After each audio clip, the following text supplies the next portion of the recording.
نیک بندے کی موت اور برے بندے کی موت کے حوالے سے نا، انہوں نے کہا کہ ایک بادشاہ تھا بہت بڑا کر و فر والا اور بہت بڑا جو دبدبے والا، اس نے سیر کا ارادہ کیا. جب سیر کرنے کے لیے نکلا تو پہلے پوشاک منگوائی اور سب سے اعلیٰ پوشاک پہنی، پھر سواری منگوائی، سب سے اعلیٰ سواری کا انتخاب کیا. اب جب سواری پہ سوار ہوا تو اب تو کسی سے بات بھی نہیں کرتا تھا، اور ایسا وہ کہہ دیتے اسرائیل علیہ السلام فقیر کی روپ میں سامنے آ گیا اور گھوڑے کی جو ہے اس کی لگام پکڑ لی. تو بادشاہ تو سیپا ہو گیا، کہنے لگا کہ یہ کیا، کون ہو؟ تو انہوں نے کہا کہ مجھے کام ہے. تو کیا کام ہے بتاؤ؟ انہوں نے کہا میں نے کان میں بات کرنی ہے. تو انہوں نے کہا ٹھیک ہے کان میں بات کر لیں.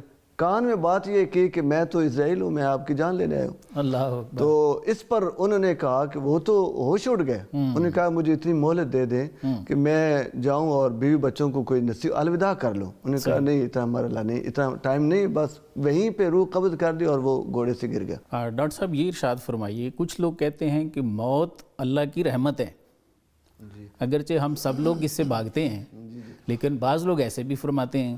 تو اس پہ ارشاد فرمائیے کہ لوگ ایسا کیوں کہتے ہیں، اس کی کیا پیچھے حکمت کیا ہے؟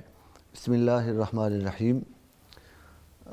پہلے تو سر آپ کا شکریہ اور آپ کی پوری ٹیم کے شکریہ کہ ایک اچھے موضوع پہ بات کرنے کا موقع ملا.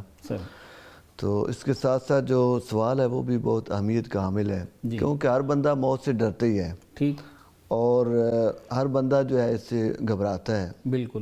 جبکہ قرآن کریم فرقان حمید کے حوالے سے دیکھا جائے، اسلامک پوائنٹ آف ویو سے دیکھا جائے تو موت جو ہے ایک رحمت بھی ہے. یقیناً رحمت پھر ہر بندے کے لیے رحمت نہیں ہوگی. صحیح.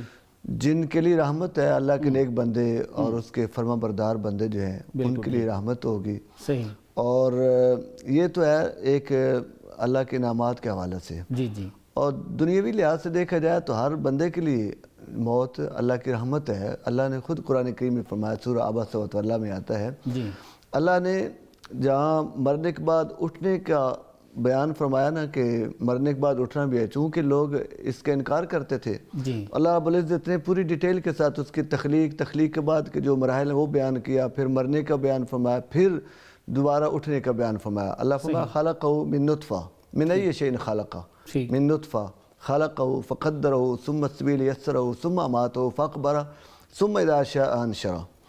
اللہ فرمایا کہ اللہ نے قتل الانسان ما اکفرہ، انسان قتل ہو جائے کس وجہ سے وہ انکار کرتا ہے، یعنی انکار کیسے کر سکتا ہے، کفر کیسے کر سکتا ہے.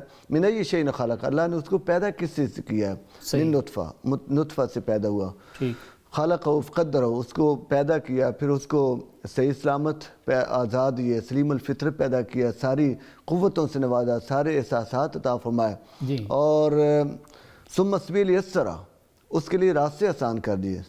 اور یہ دنیا کی زندگی گزارنے کے کاروبار ہے، دیگر معاملات ہیں، سارے وہ معاملات خوشی کے ساتھ آسانی کے ساتھ نبھا لیتا ہے. اللہ نے اس کی طرف اشارہ کیا.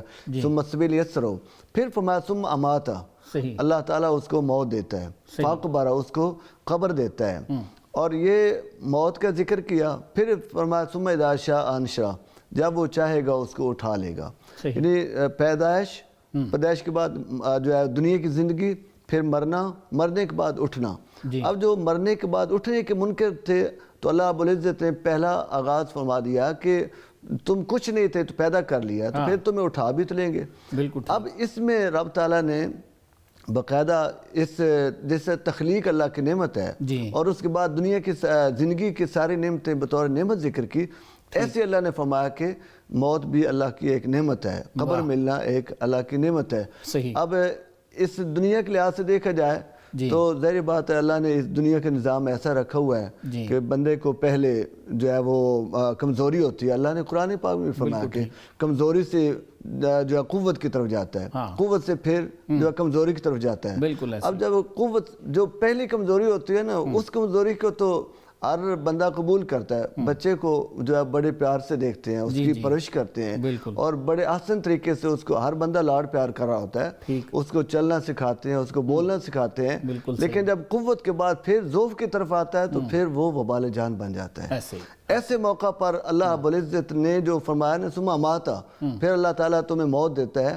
تو اس تناظر میں دیکھا جائے تو بندہ خود محسوس کرتا ہے کہ واقعی اللہ تعالیٰ کی نعمت ہے جب وہ بندہ اپنے ہاتھ ہلانے کے قابل نہ رہ جائے، حرکت نہ کر سکے، اپنا معافی ضمیر نہ بیان کر سکے، اٹھ بیٹھ نہ سکے، اب دوسروں پہ بوجھ بن جائے، اولاد اپنے کام کاج میں لگی ہوتی ہے، ایسے موقع پہ پھر وہ دنیا سے چلا جائے تو اس کے لیے بھی رحمت ہے اور جو اس کے اٹینڈنٹ ہیں ان کے لیے بھی رحمت ہے۔ صحیح۔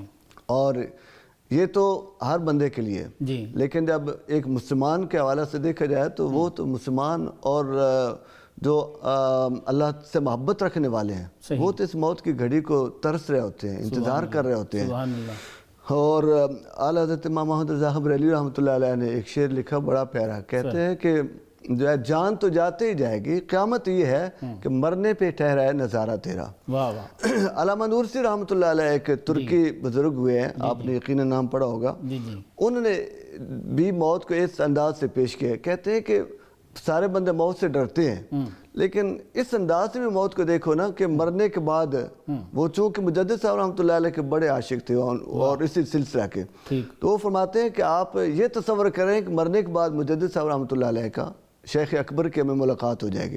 اب شیخ اکبر کہاں اور اللہ کے رسول کہاں؟ میں خود اگلے دن ایسے تصور کرتے کرتے مجھے یہ پہلے ڈر زیادہ لگتا تھا، جب یہ تصور میں آیا کہ واقعتاً جب یہ روح نکلے گی تو قبر میں تو جانا ہے، قبر میں جاتے ہی پہلے سوال یہ امر ربک ما دینک ما کنت تقول فی قعد الرجل، تو اس میں مطلب مرنے کے بعد نبی اکرم صلی اللہ علیہ وسلم کا دیدار ہونا ہے۔ سبحان اللہ۔ تو یہ اتنا بڑا اعزاز ہے کہ جو نیک لوگ ہیں وہ تو حضرت اسرائیل علیہ السلام کو دیکھ کر بھی مرحبا کہتے ہیں۔ صحیح۔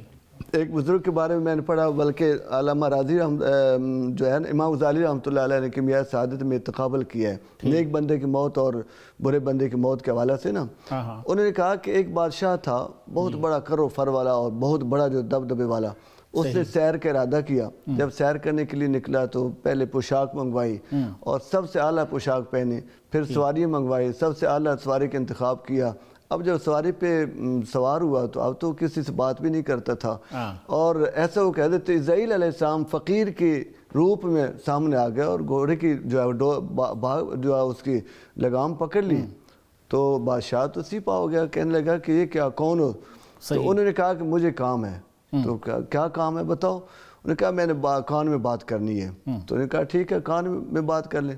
کان میں بات یہ کی کہ میں تو اسرائیل ہوں، میں آپ کی جان لینے آیا ہوں۔ اللہ اکبر۔ تو اس پر انہوں نے کہا کہ وہ تو ہوش اڑ گئے، انہوں نے کہا مجھے اتنی مہلت دے دیں کہ میں جاؤں اور بیوی بچوں کو کوئی الوداع کر لوں۔ انہوں نے کہا نہیں اتنا مرحلہ نہیں، اتنا ٹائم نہیں، بس وہیں پہ روح قبض کر دی اور وہ گھوڑے سے گر گیا۔ آگے گزرے تو ایک نیک سال بندہ تھا، ٹھیک، ان کے پاس پہنچے تو کہا کہ میں تو اسرائیل ہوں، تو کہا کہ مرحبا کیسے آنا ہو؟ میں آپ کی روح قبض کرنے آیا ہوں۔ انہوں نے کہا کہ یہ تو بہت اچھا پیغام لائے ہو، میں تو مدت کے انتظار کر رہا ہوں آپ کی کہ کب آؤ گے تو روح قبض کرو گے۔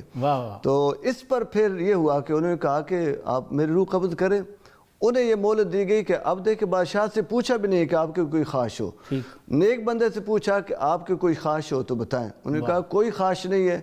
کہا کہ پھر فرمایا کہ پھر اگر خواہش پوچھتے ہو تو یہی ہے کہ میں نماز شروع کرتا ہوں، جب سجدے کے حالت میں ہوگا تو میں روح قبض کر لینا، اور ایسے ہی ہوا۔ تو یہ مطلب انہوں نے انتظار کر رہے تھے کہ ہم اللہ تعالیٰ کے دیدار کے لیے ترس رہے ہیں۔ تو اس حوالے یہاں ایک اور بات بھی میں عرض کروں گا، یہ جو ہے نا توبہ کے بارے میں موت کی یاد کے حوالے سے میں نے آئے پڑھا کہ موت کے حوالے سے 4 کیٹیگریز ہیں۔ ٹھیک، ایک ہے غافل کی جو موت کی یاد، غافل موت کو یاد کیسے کرتا ہے؟ وہ موت کو یاد اس انداز سے کرتا ہے کہ وہ دنیا کی لذتوں کو سامنے رکھتا ہے تو موت کو یاد کرتا ہے تو وہ سمجھتا ہے کہ مجھ سے چھوٹ جائیں گے، پریشان ہو جاتا ہے۔ تو اس طرح کی موت کی یاد جو اس کو فائدہ نہیں دیتی، کیونکہ وہ تو دنیا عیش و عشرت میں ہی محو ہوتا ہے اور وہ سمجھتا ہے یہ چھوٹ جائیں گی، دنیا سب کچھ ہے تو یہ کیا بنے گا۔ اور دوسرا ہے تائب کی یاد۔ تائب کی یاد یہ ہوتی ہے کہ وہ اس انداز سے یاد کرتا ہے کہ گناہ بہت زیادہ ہیں، توبہ کرنے کا موقع تھوڑا ہے، اللہ زندگی زیادہ دے تاکہ توبہ اچھی طریقے سے ہو جائے، گناہ جو ہے یہاں میں بخشوا لوں۔ اس طریقے سے وہ موت کی تاخیر بھی چاہتا ہے، اور یہ تاخیر جو ہے مانگنے میں کوئی حرج نہیں اس میں، چونکہ اس کی نیت اچھی ہے۔ اور تیسرا عارف، عارف جو ہے وہ موت کی یاد اس طرح کرتا ہے وہ موت کی یاد اس انداز میں کرتا ہے کہ مجھے موت آئے تو اللہ تعالیٰ سے وصال ہو. واہ واہ. اور چوتھے جو ہے موت کی یاد ہے وہ راضی بالرضا، جو اللہ کی رضا سے راضی ہے. اچھا وہ نہ موت کی تقدیم چاہتا ہے نہ تاخیر چاہتا ہے. صحیح. وہ جو اللہ نے اپنے محبوب کے بارے میں فرمایا، قل، محبوب کہہ دو، ان صلاتی و نسکی و محیائی و مماتی للہ رب العالمین. یہ اصل وہ مقام ہے کہ رضا کا مقام، جس میں وہ موت کی نہ طلب کرتا ہے نہ موت سے بھاگتا ہے. صحیح.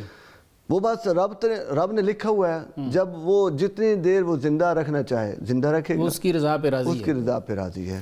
دین اسلام کے مختلف امور سے آگہی کے لیے ابھی سنو نیوز کا یوٹیوب چینل سبسکرائب کیجئے اور بیل آئیکن کا بٹن ضرور پریس کیجئے.